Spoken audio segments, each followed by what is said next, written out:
From Wish TV and the All Indiana Podcast Network, this is the News 8 Daily 8 Podcast with Wish TV's Kylie Conway. A Wish TV News 8 update. Sponsored by LCS Heating and Cooling. Hi, this is Kylie Conway, and this is your News 8 Daily 8 for Thursday, December 9th.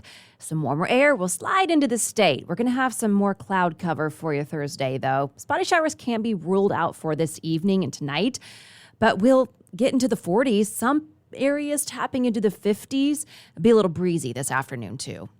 And starting today, all students in the Avon Community School Corporation will be required to wear masks. The district says it's activating the protocol since Hendricks County's advisory level has been in the red for at least 2 weeks, meaning the risk of COVID-19 is high. Masks will be required at least that long since the county must see a score of 2 or lower for 2 weeks before it can move down. According to the district's website, quarantines will not be required for everyone, fully masked unless health officials say otherwise. The state health department's latest metrics map is out as well and shows that Indiana is split between the two highest levels of risk. 46 counties are in red. That's more than double than last week's total. 45 are in orange. Crawford County on the southern Indiana border is the only one in yellow. No counties are in blue. The numbers are fueling concern among health officials as hospitalizations skyrocket in our state. Community Health Network tweeted out a video with one thing people can do to help healthcare workers. This has been a very long 18, 19 months now that we are working very hard to take care of all those around us. The best way you can help the healthcare workers not to get exhausted is by getting vaccinated so we prevent those hospitalizations. According to the state health department, 53% of people eligible are vaccinated. And a bill to overturn President Biden's vaccine mandates now heads to the House. Indiana's Mike Braun led the effort and rallied all his Republican peers and 2 Democrats to support it. Braun says getting the shot should be a personal choice, not one decided by President Biden. He shared a statement with News 8. In it, he again makes the case for throwing out the mandate, ending with a direct, blunt message to the president: back off and stop this crazy federal overreach. Democrats Joe Manchin and John Tester joined Republicans in backing the bill. It faces a sharply uphill path to becoming law. House Democrats have signaled no support for it, and the president has promised to veto it. And we're working to uncover more new information about the murders of Abby Williams and Libby German in Delphi. News 8 was the first to find court documents that connect Keegan Anthony Klein to a fake social media identity that state police brought forward publicly this week. Authorities searched Klein's home in February of 2017. That was 12 days after the 2 girls were murdered. Police say during a polygraph test, Klein admitted using a fake social media profile with the name Anthony Schatz to get more than 100 sexual pictures and videos of underage girls. That's the same profile state police issued a warning about Monday night, saying detectives in the Delphi case were seeking information. Klein faces 30 counts in Miami County, including child pornography and child solicitation. He is not charged in the Delphi case. Klein's attorneys responded to the revelation, saying in part, "Please keep in mind that Mr. Klein is innocent unless he is proven guilty. And after reviewing the social media posts about Mr. Klein, I would also like to remind people to refrain from jumping to conclusions about Mr. Klein, as Mr. Klein has not been charged with a crime relating to the recent reports."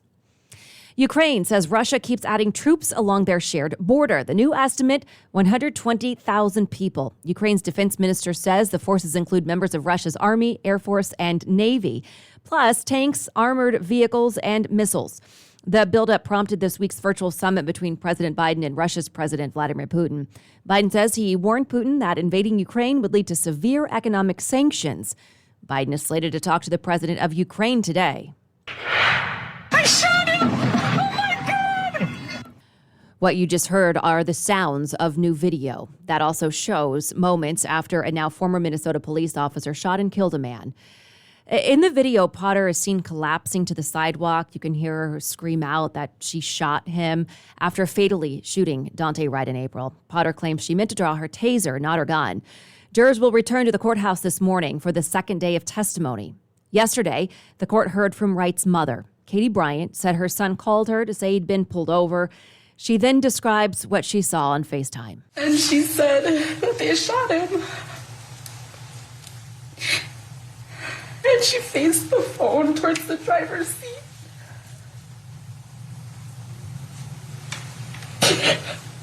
And my son was laying there.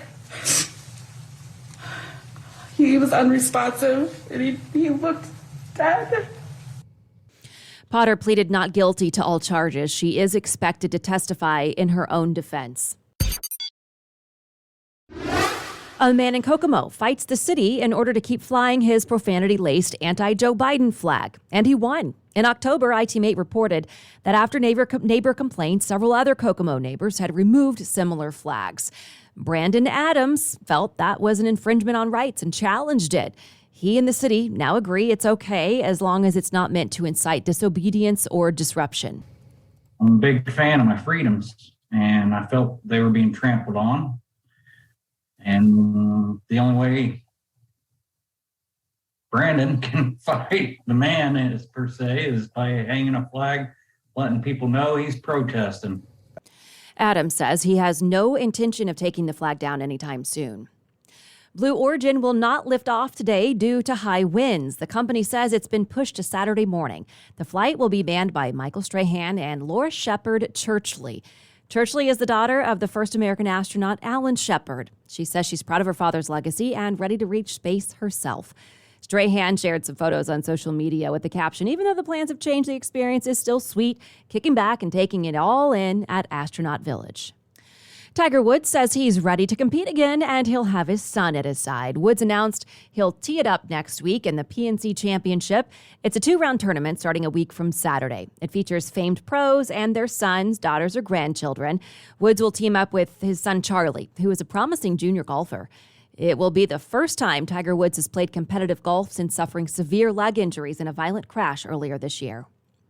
And finally, Garfield Park introduces a new 2-day festival setting the stage to put Indianapolis on the music scene. The Wonder Road Festival is coming to Indianapolis in June of 2022. Organizers expected to draw thousands of people to Garfield Park. News 8's Adam Pinsker has a look at the concert lineup. For almost a year and a half, live performances came to a standstill during COVID, but that didn't stop promoters Josh Baker and Dan Kemmer from realizing their dreams of bringing a live music festival to Indianapolis this summer. About 3 years ago, we created this indie music strategy program with the Chamber and with the City of Indianapolis with the sole purpose of making Indianapolis more attractive from a cultural and entertainment standpoint. Garfield Park will be the site for the 2-day event called Wander Road, featuring 28 bands on 3 different stages. Most of the genre is indie rock, folk rock, or alt pop. Our headliners are Vampire Weekend and Lord Huron. They will also be joined by Bastille, who's from the United Kingdom, Churches from Scotland, Milky Chance from Germany. Organizers say they are making a 3-year commitment to hold the event in Indianapolis. We started in Cleveland in 2016. We'll be running our 6th year in Cleveland. 2022 will mark our 4th year in Columbus.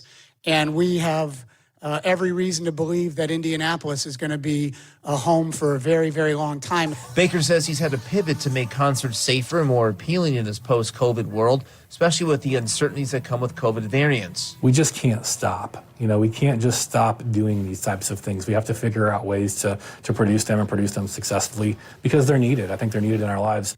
I'm Adam Pinsker for Wish TV, wishtv.com, and follow us on Facebook. Tickets go on sale tomorrow. It'll be about $100 per person for the entire weekend. Wonder Road is also donating $25,000 to Indy Parks for help hosting the festival. This has been your News 8 Daily 8 for Wish TV. I'm Kylie Conway. Online at wishtv.com and follow us on Facebook when you search Wish TV. Sponsored by LCS Heating and Cooling. This is the News 8 Daily 8 podcast with Wish TV's Kylie Conway. A Wish TV News 8 update on demand. For even more, on demand and on the go. Connect with Wish TV on Facebook at wishtv.com and on the free Wish TV mobile app. Thank you for listening. And be sure to like, subscribe, and follow this podcast for updates every weekday morning on the All Indiana Podcast Network and wherever you get your podcast.